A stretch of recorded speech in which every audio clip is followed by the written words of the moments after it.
ikut tour lab ya? Selamat datang. Jadi kali ini kita ada di STEM Collaborative Lab. Jadi di lab ini kita punya 6 lantai, termasuk juga basement dan ground floor. Nah, saat ini nih kita sedang berada di lantai satunya yang merupakan BISTEC Innovation Studio. Yuk kita lihat sama-sama.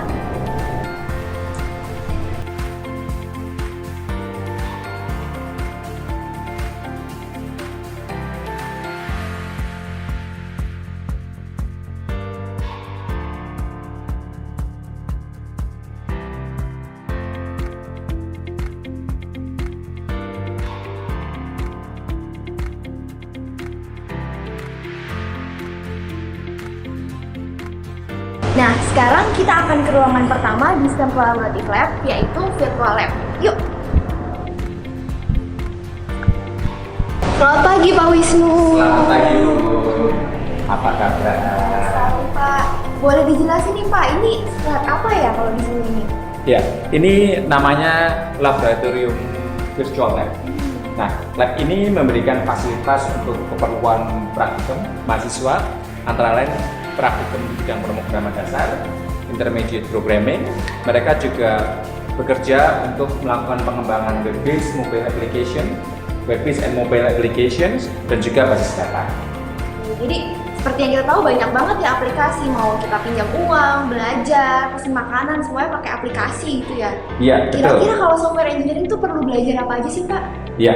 Nah, tujuan dari program studi ini itu adalah program studi yang menyediakan keterampilan dan pengetahuan terbaru di bidang digital business, khususnya e-commerce. Jadi saat ini mereka sedang belajar mengembangkan fintech, financial technology, dan juga mengembangkan beberapa aplikasi yang sekarang sudah mulai banyak digunakan, antara lain Ikantara, ada Reach, dan sebagainya. Itu adalah pekerjaan mahasiswa. Mereka belajar antara lain pemrograman yang mendasar dengan React Native untuk membangun mobile applications. Kemudian mereka juga belajar data analytics, belajar dengan Python, dan juga saat ini mereka juga banyak belajar tentang machine learning dan juga cloud computing dengan Amazon Web Services.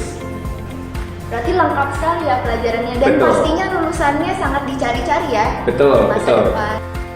Oke, terima kasih banyak Pak Wisnu. Oke, penjelasannya. sama-sama. Terima kasih atas kunjungannya ya, Bu ya. Saya lanjut ke lab-lab lainnya dulu ya Pak. Ya, baik, Selamat baik. bekerja lagi. Oke, saya kembali bekerja. Terima kasih.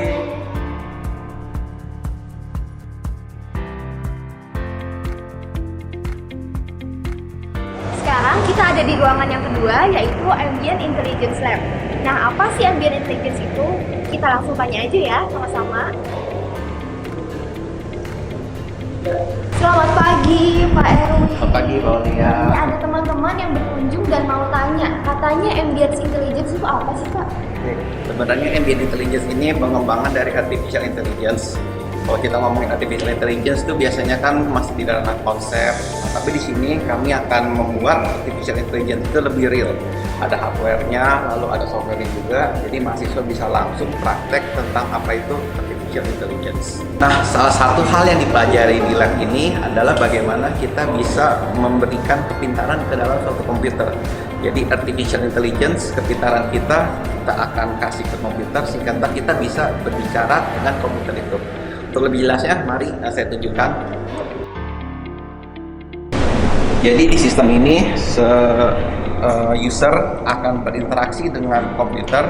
Jadi semua hal yang kita panggil, kita sebutkan, si komputer akan berespon. Ini salah satu contoh aplikasi dari artificial intelligence. Nah, ada satu lagi aplikasi yang bisa kita lihat, di mana mahasiswa bisa menerapkan komunikasi dari handphone ke robot yang mereka desain. Contohnya bisa kita lihat seperti ini. Di sini ada suatu robot yang sudah kami program dan dia berkomunikasi dengan handphone yang dibuat oleh mahasiswa ini. Ada komunikasi Bluetooth di mana handphone mengirimkan sinyal ke si robot, maka si robot akan berjalan sesuai dengan input yang diberikan oleh mahasiswa. Wah, menarik juga ya Pak. Berarti, tapi katanya di atas masih ada lagi labnya. Ya betul, jadi abis ini saya akan membawa kalian melihat salah satu lab lagi yang ada di Prodi Computer System Engineering. Yuk kita ke sana. Sekarang kita akan lihat salah satu lab yang ada di Prodi Computer System Engineering, yaitu Circuits and Electronics Laboratory.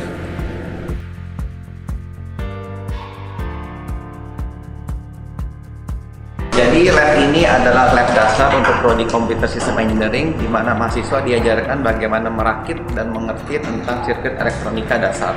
Nah, di sini kita akan melihat salah satu percobaan yang ada di laboratorium ini, yaitu tentang bagaimana kita melihat karakteristik dari komponen-komponen elektronika. Di sini kami mempunyai beberapa peralatan yang sudah lengkap. Kami punya digital oscilloscope, kami punya modul praktikum, ada juga power supply, dan beberapa kit yang diperlukan untuk melakukan percobaan dengan baik dan lengkap. Nah, gimana? Keren banget kan? Lengkap banget alat-alatnya di sini. Terima kasih banyak ya Pak Erwin udah nemenin kita. Sama-sama. Dan kita masih banyak banget lab-lab lain yang perlu kita kunjungin. Yuk sama-sama kita berangkat lagi. Nah, sekarang kita ada di lantai 3 yaitu Analytical and Processing Lab.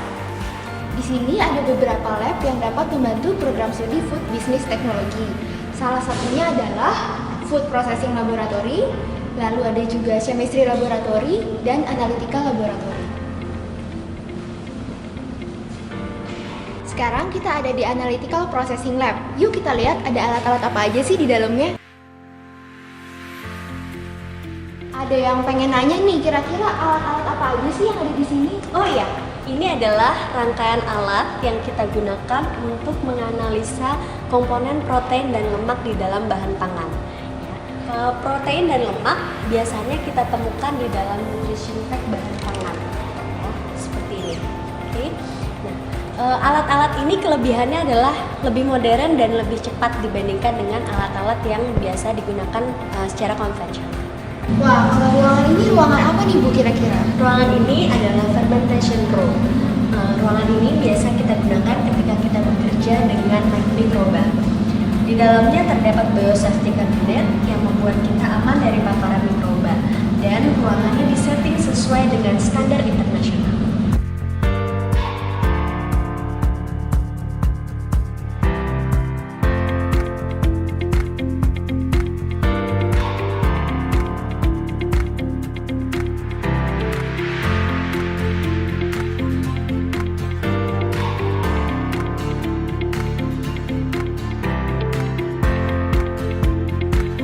Oke, berarti di sini kita bisa mengolah bahan makanan dengan teknologi yang sangat modern dan canggih, juga menganalisisnya ya Bu ya? Iya betul, terutama untuk keamanan pangan dan juga analisa bahan pangan dan juga produk pangan.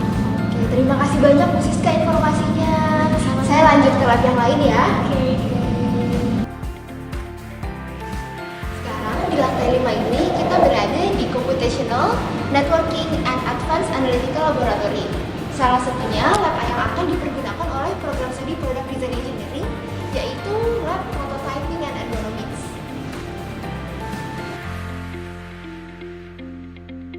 Nah, jadi dalam desain ada satu tahap yang namanya prototyping. Prototyping itu sekarang kita nggak usah bikin pakai tangan lagi, tapi bisa juga menggunakan alat-alat seperti 3D printer yang ada di sini. Jadi di sini lagi proses printingnya, terus di sini ada contoh berbagai hasil dari 3D printing. Sebelum masuk ke mesin prototyping ini, kita akan bikin dulu nih gambar 3 dimensinya menggunakan software. Di sini kita menggunakan software SolidWorks, di mana nanti dari sketsa kita bisa langsung ke bentuk 3 dimensi dan juga bisa langsung diubah ke gambar tekniknya, sehingga proses desain pun akan lebih mudah. STEM Collaborative Lab juga dilengkapi dengan lantai basement di mana ada Material Characterization and Imaging Laboratory. Nah, di sini kita menjumpai CNC mesin yang sedang dioperasikan oleh Mas Habib. Nah, Mas Habib lagi bikin apa sih Mas di sini? Ini saya lagi nentuin titik maunya sama buat ngalusin permukaannya yang ada gelombangnya. Untuk membuat semua produk kayak part-part mobil atau part Honda atau dan lain-lain lah, spare part yang Jadi nanti dari setelah 3D model bisa langsung dikonversi ke mesin ini ya Mas ya? Iya. Betul. Dan ini kan sesuai dengan bahasa dari mesinnya itu sendiri yang didapat dari software 3D model. Oke, jadi nanti bisa membantu untuk para mahasiswa untuk melakukan modeling-modeling produk bisa menggunakan alat CNC ini.